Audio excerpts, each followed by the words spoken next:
Hi guys, this is Theo from the Stick Page tutorial team. Today I'll be bringing you a tutorial about overlapping actions and follow-through. What follow-through is think of a scarf or an antenna and think about how they move individually from the rest of the body, because they have their own little momentum and weight. Things to keep in mind: heavier things tend to have more momentum, so they will be harder to stop. Overlapping actions, they are more about having a smooth transition between movements. But anyways, I'll be going through the scarf right now. So in this animation, which I'll be linking in the description if for some reason the video is really bad, it will show this guy running, and his scarf is going to continue moving after he has stopped. This is an example of follow-through, where the scarf is following through the action and continues going because it has its own momentum. So you could practice animating a little flowy thing, like a little line, and have it trail behind. So every animation you do, just have like this little wave, and just have it carrying, following through. That's pretty much what I did. It just follows the same wavy pattern.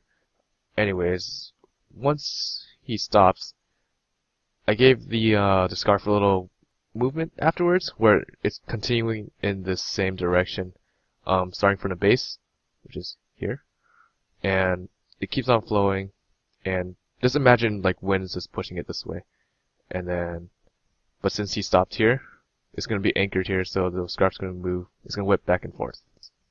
Understanding the flow of certain objects can be a little hard, but after practicing animating stuff like this, you'll get a hang of it, and you'll be fine. To transition to an easier example, I did a little animation of an antenna on a ladybug. I animated two antennas, which were just copies of the layer, and I just shifted it over a little bit. So we'll just look at one antenna for now. As you can see, since this ladybug's moving in this direction really fast, and the antenna's anchored here at the base. Alright, so it's anchored here, let's say. Oops.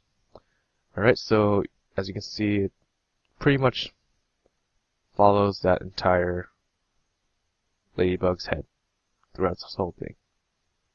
Yeah. So after he stops, the follow through in this is the end. Jeez, let me delete this. Is the end of the antenna, where it's lagging behind at first because it has more weight and more momentum. So it's just being dragged by the rest of the antenna pretty much. As you can see here, when the ladybug completely stops, then the end of the antenna still has a momentum that's carrying it forward. And so I made it whip here, and then just to straighten it out, I made it go back into position. And I'll just play that for you. Yeah. So it's a pretty basic understanding of follow through, where there's an action afterwards, after the ladybug stopped.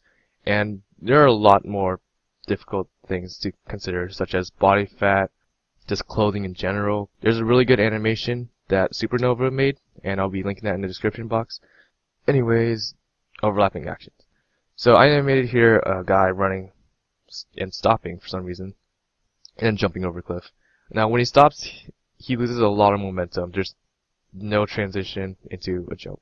But in the second animation, this one right here, he continues going, and then he jumps off of his feet. He doesn't completely stop, think about what he's doing, and then go. He knows what he's going to do next. He's going to connect or overlap those actions together. And what that does, it creates more of like a fluid movement and keeps your momentum going. Another example would be here. So I could have made this guy spin, jump, land here, and I could have just made him go back into a ready position. But instead, I want to keep that momentum going, the whole flow of like this little spin here, and I decided to make him twist on his foot and kick, and at the same time he's rotating his body, so I wanted just to like send this arm up and around for some reason because it just felt right. And as I did that, it created this really nice power in that hit, and I just continued to go with it. Yeah, all these animations are going to be in the description box. You can look through them frame by frame, you can study them, you can use them as references. If you guys have any questions, leave them in the comments below. I'll try to answer them as best as I can. And yeah, thanks for watching.